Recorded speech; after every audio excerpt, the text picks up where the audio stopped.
ចែកគ្នាឲ្យបានដឹងផងវិធីសាស្ត្រងាយៗដើម្បីកម្ចាត់ការស្លាក់ឆ្អឹងត្រីជាប់បំពង់កគ្មានអ្វីអាក្រក់ជាងនៅពេលដែលអ្នកកំពុងញ៉ាំបាយដ៏ឆ្ងាញ់ស្រាប់តែមានឆ្អឹងត្រីស្លាក់ជាប់បំពង់កនោះទេអារម្មណ៍មួយនេះអ្នកប្រកាសជាធ្លាប់ជួបនិងយល់ច្បាស់ជាក់ជាមិនខានជាពិសេសចំពោះអ្នកដែលមានកូនតូចៗនៅពេលកូនរបស់អ្នកស្លាក់ឆ្អឹងត្រីជាប់នឹងបំពង់កអ្នកប្រកាសជាស្រែកឆោឡោនិងរកវិធីជួយកូនរបស់អ្នកសិនហើយមានអ្នកខ្លះក៏ផឹកទឹកខ្មេះអ្នកខ្លះទៀតក៏ញ៉ាំបាយឬអ្វីមួយបន្ថែមដើម្បីធ្វើឲ្យវាបាត់ក៏ប៉ុន្តែបើតាមសម្ដីរបស់លោកវិជ្ជបណ្ឌិតម្នាក់បាននិយាយថាវិធីសាស្ត្រនេះគឺខុសទាំងស្រុងពោលគឺនៅពេលដែលអ្នកកំពុងតែស្លាក់ឆ្អឹងត្រីជាប់នឹងបំពង់កអ្នកពុំគួរញ៉ាំអ្វីបន្ថែមទៀតទេពីព្រោះវាអាចធ្វើឲ្យបញ្ហានេះកាន់តែធ្ងន់ធ្ងរលើដើម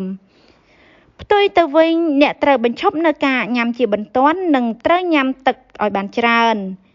អ្នកជំនាញបានណែនាំថាឲ្យតែអ្នកញ៉ាំទឹកឲ្យបានច្រើនឆ្អឹងនោះនឹងបាត់ទៅដោយឯង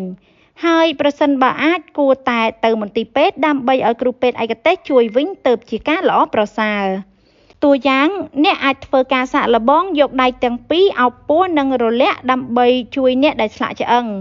អ្នកអាចសាកល្បងវិធីសាស្ត្រផ្សេងទៀតដូចតទៅវីតាមីន C ថ្នាំគ្រាប់វីតាមីន C នៅពេលដែលឆ្អឹងត្រូវស្លាក់ជាប់នឹងបំពង់កអ្នកអាចបៀមថ្នាំគ្រាប់វីតាមីន C ក្នុងមាត់ប្រមាណ1ទៅ2នាទីបន្ទាប់មកចាំលេបវាឆ្អឹងត្រីនោះអាចនឹងបាត់ទៅភ្លាមៗពីព្រោះវីតាមីន C មានសារធាតុដែលអាចធ្វើឲ្យឆ្អឹងនោះរលាយបានសម្បកក្រូចបើអ្នកមានក្រូចនៅក្នុងផ្ទះអ្នកអាចសាកល្បងហាន់វាជាចំណិតតូចៗនិងលេបវាបន្តិចម្ដងនោះឆ្អឹងត្រីនឹងបាត់ទៅដោយឯងខ្ទឹមសនិងស្ករសខ្ទឹមនិងស្ករសអាចជួយដោះស្រាយបញ្ហាស្លាក់ឆ្អឹងត្រីនេះបានដំបូងអ្នកត្រូវតែពុះខ្ទឹមសនោះជា2សិនរួចដាក់វាចូលច្រមុះបន្ទាប់មកយកស្ករស1ស្លាបព្រាមកលេបដោយមិនចាំបាច់ញ៉ាំទឹកហើយអ្នកនឹងមានអារម្មណ៍ធូរស្បើយបើអ្នកនៅតែស្លាក់ឆ្អឹងត្រីទៀតនោះសាកល្បងលេបស្ករស1ស្លាបព្រាទៀត